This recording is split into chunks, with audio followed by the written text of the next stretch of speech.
Welcome to a camera comparison here between the OnePlus 12, the Vivo X100 Pro and the Samsung Galaxy S23 Ultra. So right now it's the front-facing cameras. We've got two 32 megapixel sensors with the Vivo and the OnePlus, and the Samsung, it has a 12 megapixel front-facing camera. So you can see stability here is looking good. I'm swapping over the audio sources, and just to point out the obvious that I do have all of these phones on the latest firmware. So a quick jog testing the stabilization. Not that you would normally do this, but it's just to see which one is the best. Let's take a look now at those rear cameras. These are the main cameras. So we have two 50 megapixel cameras with the Vivo and with our OnePlus, and 200 megapixels with the Samsung. They are all using optical and electronic image stabilization. This is 4K 60 frames per second. So it should look quite a bit smoother than 30. As I pan around, there should not be any dropped frames. And we should not hear either any wind noise, because there really isn't any wind. But if I run now, a bit of a jog with that breeze, the movement, maybe some of that's going to come through with the microphones. And this could be difficult for the phones when it does get the sun there in the shot. The exposure changes, auto exposure, everything's just the default auto mode. So I do my camera comparisons here, and another little jog testing out the stability. Which one do you think is the steadiest out of these three phones here? Zoom cameras now. So I have them all set to 10 times zoom for the video here at 4K 30 frames per second. Now that is the default native zoom level optical we get with the S23 Ultra.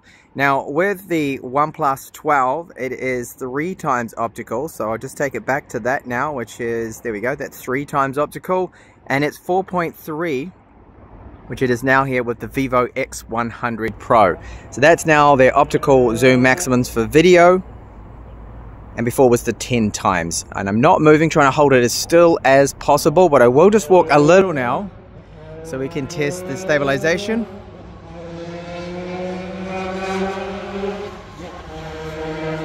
Finally, for daytime video, this is 8K, which all three of them do support. Something that not even the iPhones have yet is 8K footage. Now you notice that it's a little out of sync with the OnePlus 12, and that's because it's only 24 frames per second. Both the Samsung and the Vivo do support 30 frames per second. So as I pan around, it does look smoother, and to me it seems a little bit choppy at 24 frames per second, the movement with the OnePlus 12. Stabilization is a little bit different across all three of them, but they are using a combination of electronic and optical at the same time, of course. Low light video with our front-facing cameras, they are struggling now with these conditions. So it is the Vivo that only has 1080p with the front-facing camera, which is a bit disappointing. You can see a little bit of lens flare there with it as well. The OnePlus is shooting in 4K 30, and our Samsung, that is 4K 32 with the front-facing cameras. You can see the jolts as I walk ahead.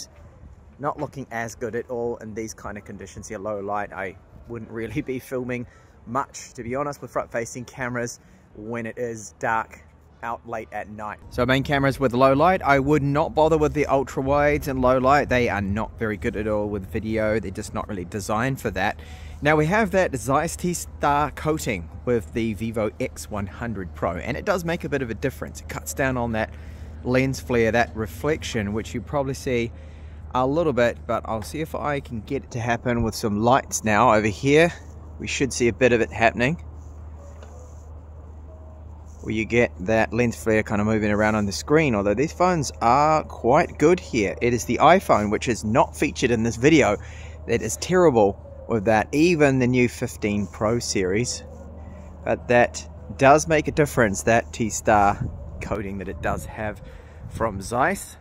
As I move ahead, you can see this stabilization is not as good as it is during the day here. 4K 30 frames per second. Over 12 still shots now. This is a difficult photo because it's a bright red hibiscus flower in direct sunlight. All three of them are clipping some of those shades of red. It's really hard for these phones to be able to do this. Now you can see that the OnePlus is quite a flat looking photo. It might have gone into a macro mode. It gets a lot of details there, and the focus on the Galaxy S23 Ultra does look to be quite good there. Now, all of them I don't think are great because of the way they're clipping those reds. In the shade here, it's a different story. You can see that the Vivo is a little bit oversaturated, the colors. The Samsung S23 Ultra is in between, but the more accurate colors with this shot is the OnePlus. It gets the white balance correct, and I'm going to give it the win for that, but I still quite like that Samsung shot too. I think is a second place. And the shot of Vera, you can see that they all look very similar, but take a look at the details in her white fur and the blacks. The Vivo misses some of those details with her white fur below her collar. The black comes out a little bit almost bluish purple there. I think it is the Galaxy S23 Ultra that takes the best shot here, capturing those details, getting the blacks are more correct there. And second place is the OnePlus. Ultra-wide cameras now, so I like the field of view we get with the OnePlus. It's quite wide. The Samsung is also very wide. The Vivo isn't quite as wide the field of view that I would like to see, but what I do like here with the Vivo shot is the white balance. It is more true to life. The Samsung is a little bit bluish. The OnePlus is somewhere in between there, and I think looking at these that I do prefer this slightly softer Vivo shot here. The Samsung and the OnePlus do apply a bit of sharpening here. Then with this ultra-wide shot, HDR of course being used, I do prefer the Samsung. I think it has captured the most details in the shadows when you look at it. White balance is also quite good. It does apply, yes, again, a little bit of sharpening, maybe a tad too much. And both the OnePlus and the Vivo also excellent, but it's for me the Samsung that wins this shot. From that same position, I decided to take a zoom photo, and this is 10 times across all three. And you'll see that the Vivo does look the best. The Samsung is definitely showing its age. That 10 times optical 10 megapixel camera doesn't quite look as good as what we have with the Vivo. 50 megapixels, it's 4.3 times optical, but because of the megapixel advantage, you can crop in quite a bit, and it does produce, I think, a better shot. The OnePlus, yes, looks a bit washed out. It's only 3 times optical, and here at 10 times, that's a lot of digital zoom, even if it is a 64 megapixel sensor. Selfie portrait shot. So I do like the field of view we get with the Vivo. It gets a little bit more in the shot. Skin tones, that's all subjective. I think the skin tones are the best with our Samsung. And the Vivo, you can see, stitching's not the best. I will have to give the win here to the Galaxy, I think, is the best at portraits, selfie shots. Then our rear portrait photos, all three of them at first glance do look very good. I like the skin tones, background blur looks great. Stitching is probably the worst on the Vivo with this shot, but I like the softness of the skin, and I think the skin tones are also good. But overall, I think it here is the Samsung Galaxy S23 Ultra that takes the win. Now this is one area where the shutter lag can come into play here, having a blurred subject. Now I used the zoom cameras here to follow this pigeon, which was moving around at its normal kind of pace, and all three of them thankfully took a good shot that it didn't blur it. But the most details captured were the Vivo. I think the Vivo definitely came out on top here with a moving subject using your zoom cameras.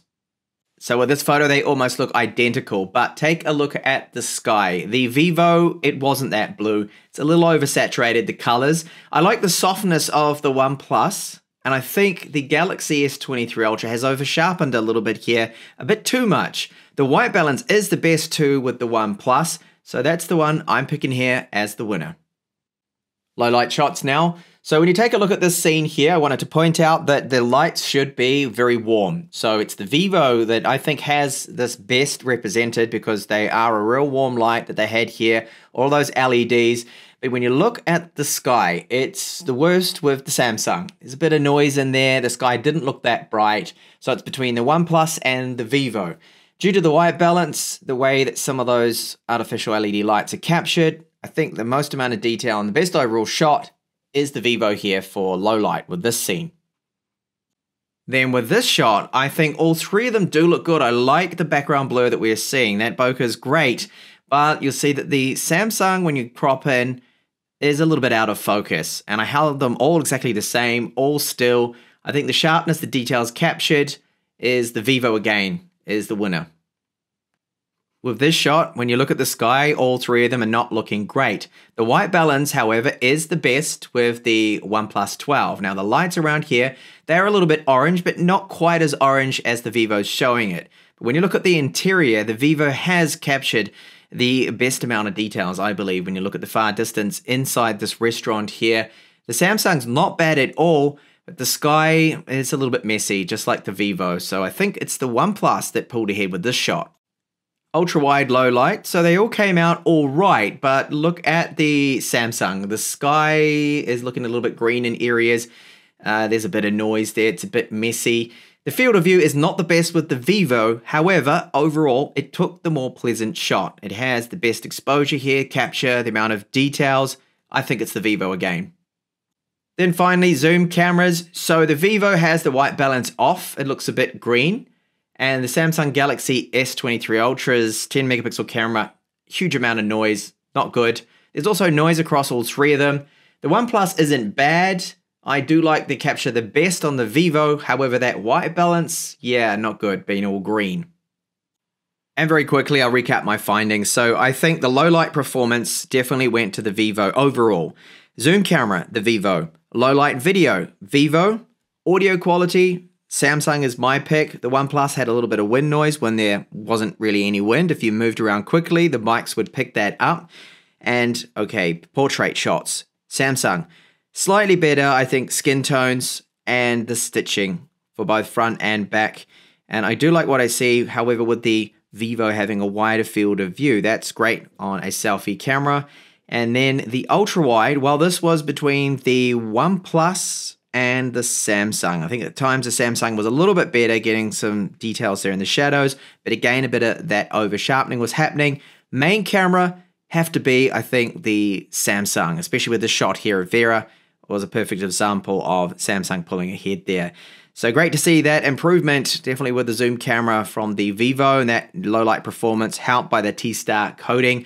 So thank you for watching this video here, this camera comparison. Hope you did like it. Do give it a thumbs up if you did, and I hope to see you back in the channel again with more up and coming videos.